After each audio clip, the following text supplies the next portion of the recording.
আজকের ভিডিওটা শুধু যারা পড়াশোনার পাশাপাশি টাকা ইনকাম করতে চান বা বিজনেস করতে চান, যদি আপনি স্টুডেন্ট হন, পাশাপাশি যদি আপনি টাকা ইনকাম করতে চান, তাহলে আজকের ভিডিওটা শুধু কেবলমাত্র আপনার জন্য। যদি আপনি আমার চ্যানেলে নতুন হয়ে থাকেন তাহলে চ্যানেলটিকে সাবস্ক্রাইব করে লাইক কমেন্ট শেয়ার করে পাশে থাকবেন। প্রিয় দর্শক বন্ধুরা, যদি আপনি স্টুডেন্ট লাইফ অবস্থায় আপনি যদি টাকা আর্নিং করতে চান, যদি ওই রকম কোনো মন মানসিকতা আপনার ভিতরে থেকে থাকে, তাহলে আজকের ভিডিওটা কেবলমাত্র আপনার জন্য। 1 সেকেন্ডের জন্য হলেও স্কিপ করবেন না। যদি আপনি স্টুডেন্ট থাকেন তাহলে সর্বপ্রথম মাইন্ড সেট আপ করতে হবে আপনি কি পড়াশোনার পাশাপাশি টাকা ইনকাম করবেন কিনা। এটা একটা গুরুত্বপূর্ণ বিষয়, কারণ টাকা ইনকাম করা এটা একটা বিশাল কিছু। যদি আপনি টাকার মুখ দেখেন হয়তো আপনার পড়াশোনাটা নাও হইতে পারে। সুতরাং যদি আপনাকে মনে হয় যে আমি টাকা ইনকাম করব না, আগে পড়াশোনা শেষ করব তারপরে টাকা ইনকাম করব, তাহলে আপনাকে টাকা ইনকাম করার দিকে ঝুঁকার প্রয়োজন নেই। কিন্তু যদি আপনি মনে করেন যে টাকা ইনকাম করবেন, তাহলে এই ভিডিওটা আপনার জন্যই। দেখেন, একটা ছেলে পড়াশোনার পাশাপাশি টাকা ইনকাম কেন করতে চায়? অনেক সময় ফ্যামিলি থেকে ব্যাকআপ পাইতে একটু কষ্ট হয়, বা আর কত মা বাপের কাছ থেকে টাকা চেয়ে চেয়ে নিবে। যদি হাত খরচের টাকাটা হয় তাহলে হয়তো তার চলতে সুবিধা হবে। সুতরাং সেই জায়গা থেকে আমরা অনেক সময় স্টুডেন্ট লাইফ অবস্থায় পড়াশোনার পাশাপাশি আমরা কিছু টাকা ইনকাম করতে চাই। সুতরাং যদি আপনি পড়াশোনার পাশাপাশি টাকা ইনকাম করতে চান, তাহলে আপনাদেরকে আজকে বেশ কয়েকটা আইডিয়া দিব। সুতরাং আমি আজকে ভিডিওটা লম্বা না করি আপনাদেরকে আইডিয়ার দিকে নিয়ে যাই।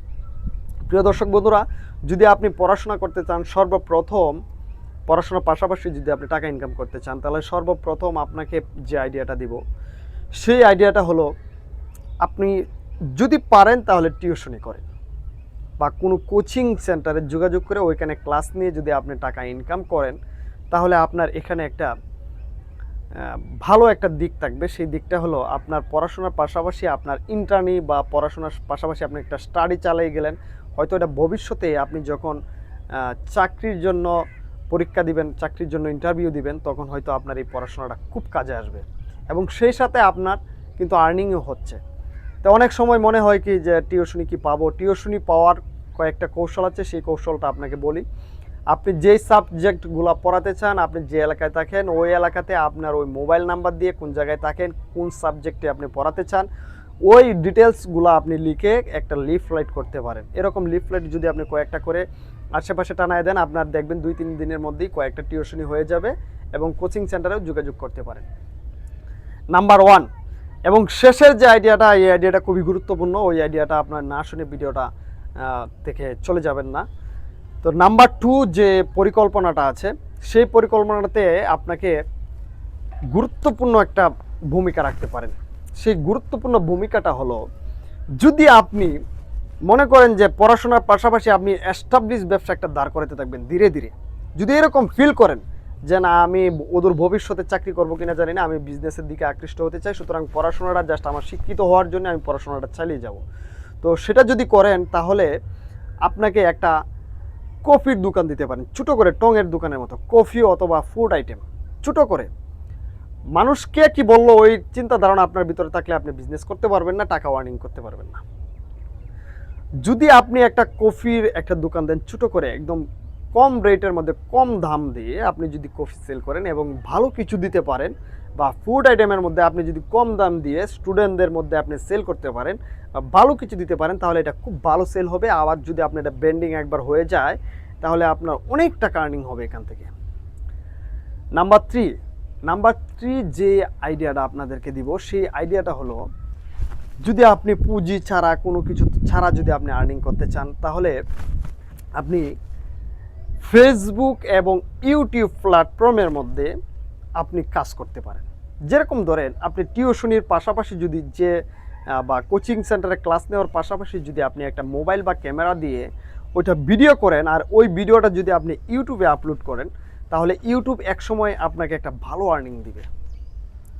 ইউটিউব থেকে আপনি সহজে আর্নিং করতে পারবেন। আপনি যে বিষয়ে পারদর্শী ওই বিষয়টাতেই আপনি ভিডিও তৈরি করবেন। যদি সেটা আপনি পেন্সিল দিয়ে ছবি আঁকা হয়, সে ছবি আঁকার আপনি ভিডিও তৈরি করবেন এবং ওই ছবি প্রিন্টিং করে আপনি সেল করতে পারবেন। যদি এরকম হয় তাহলে আপনি ছবি আঁকতে পারেন, বা আপনি যদি ক্লাস নিতে আপনার অ্যাডভাইসমেন্ট খুব ভালো থাকে, আপনার লেকচার খুব ভালো থাকে, তাহলে দেখবেন যে আপনি অল্প সময়ে বেশ কয়েকটা ভিডিও দিলেই আপনার ভিডিও ভালো জায়গায় চলে যাবে। সুতরাং আপনি ফেসবুক এবং ইউটিউবের মাধ্যমে আপনি কিন্তু আর্নিং করতে পারবেন। এখন চতুর্থ নাম্বার যে আইডিয়াটার কথা আপনাদেরকে বলবো, সেই আইডিয়াটা হলো, যদি আপনাকে টাকা ইনকামের পথ তৈরি করতেই হয়, যা আমাকে টাকা আর্নিং করতেই হবে, তাহলে আমি আপনাকে বলবো আপনি অল্প টাকা দিয়ে কোনো কিছু ক্রয় করবেন। যে কোনো কিছু আপনি মনে করতেছেন যে এটা ওই জায়গায় সেল করা যায়, এরকম কিছু একটা ক্রয় করবেন এবং ওইটা ওই জায়গায় সেল করে দেখবেন যে সেল করতে পারেন কিনা। যদি দেখেন সেল হয়ে যায়, মানে আপনি যে লং টাইম এই কাজটা করবেন ওইটা কিন্তু আমি বলতেছি না। যেরকম ধরেন আপনি হার্ডওয়্যারের কিছু প্রোডাক্ট নিলেন, ধরেন ঢাকা কোনো জায়গা থেকে চকবাজার আছে, আবার নবাবপুর আছে, ওই দিক থেকে যদি আপনি হার্ডওয়্যারের প্রোডাক্ট নেন এবং আপনি যে জেলায় থাকেন, যে শহরে থাকেন, ওই শহরে ওইটা যদি আপনি সেল দেন, ধরেন আপনি একদিন গেলেন ঢাকাতে, যে ওইখান থেকে 10,000 টাকার পণ্য নিয়ে আসলেন এবং ওই 10,000 টাকার পণ্য আপনি সারাদিন ঘুরতে হবে, প্রতিদিন ঘুরতে হবে, এরকম কিন্তু নয়। আপনি একদিন এক জায়গায় যা বলবেন যে ভাই আমি তো এই পণ্যটা আপনাদেরকে দিতে চাচ্ছিলাম, আমার কাছে আছে, যদি তাকে নিতে পারেন, আমি ওইখানেই আমার ওইখানেই মেজ বা ওইখানেই বাসা, আমি ওইখানেই থাকি। তাহলে দেখবেন ওই আপনার সাথে অটোমেটিক্যালি যোগাযোগ করবে, আপনি জাস্ট বাসা থেকে এনে দিয়ে দিবেন, আপনি বাসায় রাখবেন। আর ওই বাসার টাকা থেকে হঠাৎ যদি কেউ ফোন দেয়, আপনি জাস্ট এটা আগে অ্যাডভাইজিং করে রাখবেন, যদি ফোন দেয় আপনি খালি জাস্ট দিয়ে আসবেন। মানে অর্থাৎ আপনার যদি টাকা আর্নিংয়ের ইচ্ছা থাকে, তাহলে এই 4টা আইডিয়া থেকে যে কোনো একটা আপনাকে শুরু করা উচিত।